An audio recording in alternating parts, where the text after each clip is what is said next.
Hi everybody, Lulu and I are starting a new series. It's our favorite fall recipes, and they're going to be our gluten-free, dairy-free, egg-free recipes. Now today we're going to start out with my molasses cookies, a definite fall favorite. So let's get cooking. So for these gluten-free, dairy-free, egg-free molasses cookies, you need gluten-free flour, brown sugar, molasses. You can use either shortening, but I choose to use coconut oil, salt, applesauce. If you're not going to use egg, I use a quarter cup of applesauce to replace 1 egg, cinnamon, ginger and cloves, ground ginger and ground cloves, xanthan gum, and baking soda. And of course you need your equipment, the measuring spoons, measuring cups, and I like to use my KitchenAid. If you don't have a KitchenAid, it's okay, you can mix them by hand. And of course, being the girly girl that I am, I bought a pink KitchenAid. So now let's get cooking. So the first thing we're going to do is add our wet ingredients. Takes a quarter cup of applesauce for the 1 egg. It also takes a quarter cup of molasses, which looks to be about all I have in this jar. Now for the coconut oil, I always like to use this Nutiva brand, and it's refined and it does not have the scent or taste of coconut, which is really nice for baking when you want to make something that you don't want to have it taste coconutty. So I added the molasses, the applesauce to replace the egg. Of course, if you want to use egg, you can. I'm adding in my coconut oil. Okay, now I have a brown sugar hack for you. It's changed my life with brown sugar. It always used to dry up on me and I'd end up having to throw the end away. So I found this little piece of, it's like the terracotta clay pot, flower pot, and you soak it in water for like 20 minutes and then you just stick it down in your bag of brown sugar and it keeps it moist until you use it up. I have not had any dry up on me ever since I've been using one of these. I've seen them around at different kitchen stores. I got this at Zender's in Frankenmuth.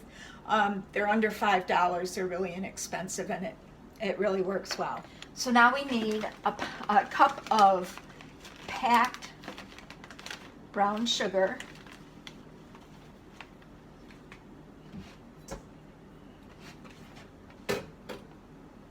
And now we're just going to mix the wet ingredients and the sugars together.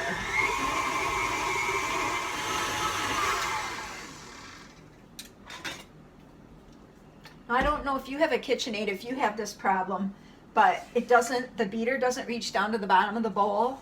So I always have to stir mid-mixing and stir from the bottom up so that it gets everything up from the bottom of the mixing bowl, and then whip some more. So now I need to add the dry ingredients. First I'll mix them in a bowl. I need 2 2/3 cup flour. That's 2. That's a 2-cup measure. And 2/3 cup flour. I use the King Arthur's gluten measure for measure flour. You want to make sure with any gluten-free flour that you get measure for measure or cup for cup. Next, I need a teaspoon of cinnamon.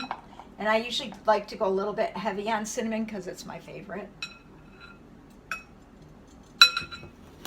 Okay, next, I need a teaspoon of soda.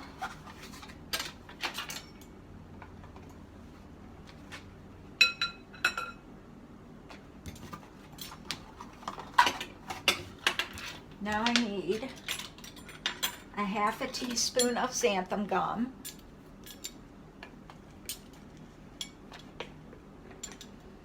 Gluten-free baking, have to have the xanthan gum. Kind of helps replace that gluten. 1/2 teaspoon of ginger. a 1/4 teaspoon of cloves, and a 1/4 teaspoon of salt. Okay. Okay, so now I'm going to mix the dry ingredients together really well so it's well incorporated, and then add that to the wet. I have this nice little shield to put on here so when you add the dry ingredients it doesn't go flying all over the place.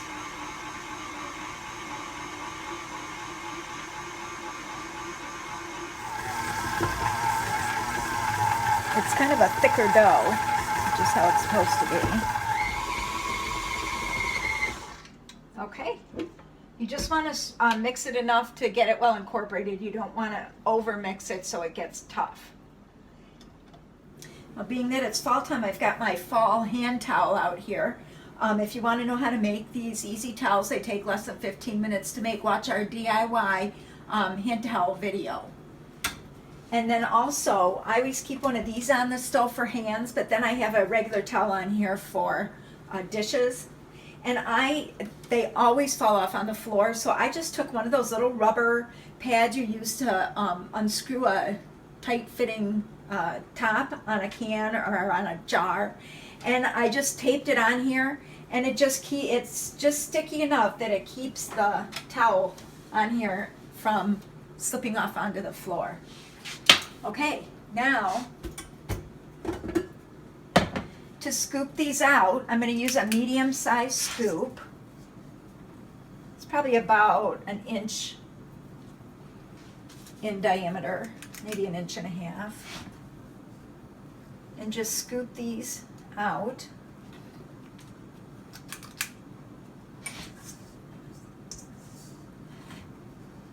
Until I'm done. This scoop not only makes them look uniform in appearance, all the same round shape, but it also helps you to get the exact amount each and every time. Okay, after you've scooped them out on the tray, I just pick each one up and roll it into a little ball, and then I roll it in sugar. Just gives it that nice little extra sweetness when you bite into it, and a pretty look to them.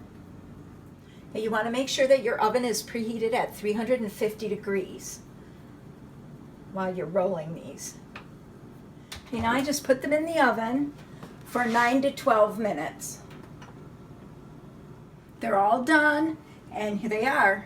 They're little ginger morsels of numminess. They're so delicious. They're soft and chewy on the inside and a little bit crisp on the outside. They are wonderful, a wonderful fall cookie to make.